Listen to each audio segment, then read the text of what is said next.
bienvenue dans une nouvelle vidéo, une vidéo plutôt spéciale où je vais faire un pour ou contre, mais c'est Orsmac, donc de la chaîne Orsmac, je mettrai dans le petit i en haut, qui m'a donc posé des questions, et moi pareil, je lui ai posé donc 10 questions, que vous pouvez également retrouver dans le petit i en haut si j'arrive à le mettre, ou alors directement dans la barre de description.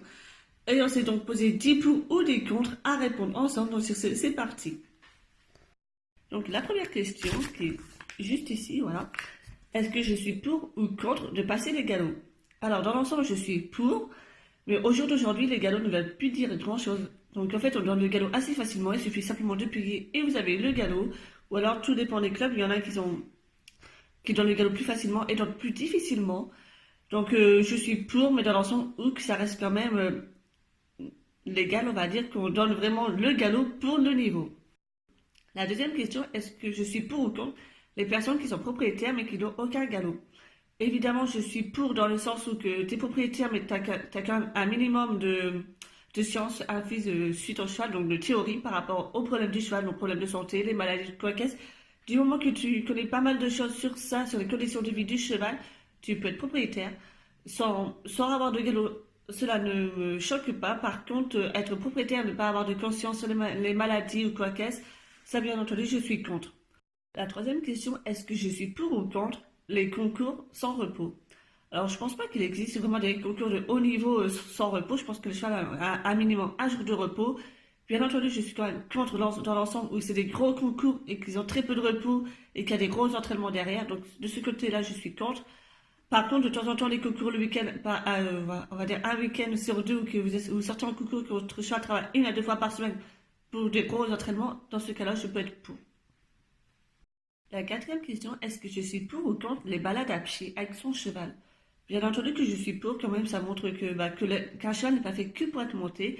Il y a aussi beaucoup de travail à faire à pied, donc moi je suis totalement pour les balades à pied.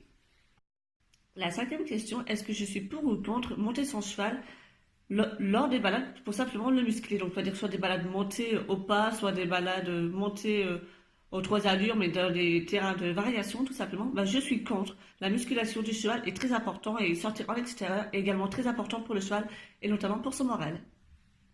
La sixième question, est-ce que je suis pour ou contre le boxe? Ah, c'est une grande question de débat. De base, il y a longtemps, j'étais contre, mais à 100%. Et depuis peu, je me suis raisonnée, on va dire. Un cheval peut être au box, on va dire la nuit, mais toute la journée, par contre, il doit être sorti. Ça, c'est le minimum pour un cheval soit au box. Par contre, je suis contre les chevaux qui sont H24 au box, donc on va dire 23 heures sur 24 parce qu'il y a 1 heure où ils sont montés. Mais sinon, je n'aime pas les chevaux qui sont tout le temps enfermés au box. Si c'est que pour la nuit à la rigueur, ça passe. Ou simplement pour une convalescence également. La septième question, est-ce que je suis pour ou contre la stabilisation avec les poneys? Je suis pour que les poneys peuvent être en boxe également. Évidemment, il faut quand même que ça sorte aussi de l'autre côté. Par contre, je suis contre dans le sens qu'en général, quand il y a une stabilisation, ça veut dire qu'il y a une grande place, on peut mettre 15 000 poneys dedans. Ça, par contre, non, c'est hors de question, car en général, les poneys sont trop tassés. Et ça, par contre, je suis contre. La huitième question, est-ce que je suis pour ou contre l'équitation en club? Moi-même, j'ai commencé en club. Il y a des clubs qui sont bien et des clubs qui sont moins bien. Ça, il faut quand même faire la comparaison. C'est simplement le propre cavalier qu'on peut faire notre choix selon les conditions de vie des chevaux. On n'est pas tous de la même façon de faire, de la même façon de penser, tout simplement. Moi, je sais que j'étais dans mon club, ça me plaisait bien quand j'ai débuté, tout simplement. Donc, j'ai quand même bien évolué. J'ai pris des... Cependant, il y a un club que je vois assez régulièrement que je n'aime pas du tout. Les box sont tout petits et c'est vraiment une usine à poney. C'est pas vraiment un club, c'est vraiment une usine à poney.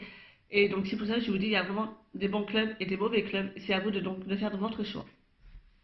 La neuvième question, est-ce que je suis pour ou contre d'avoir son propre coach?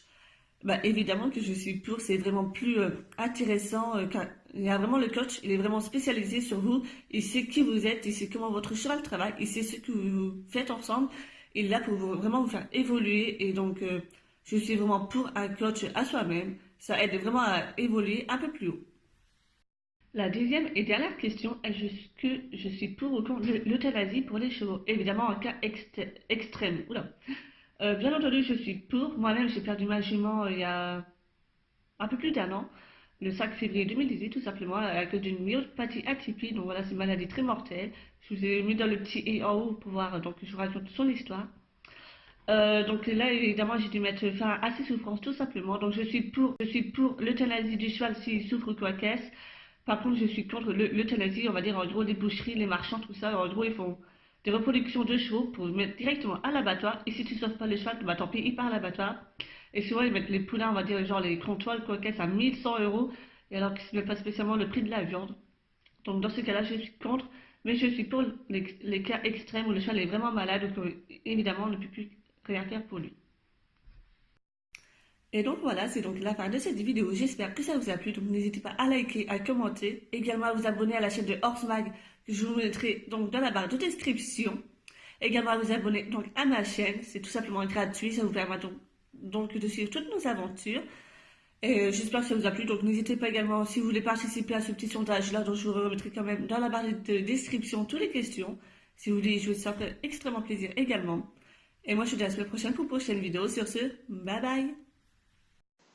Et pour s'abonner, c'est donc ce petit bouton-là un peu plus bas. Allez, à la semaine prochaine.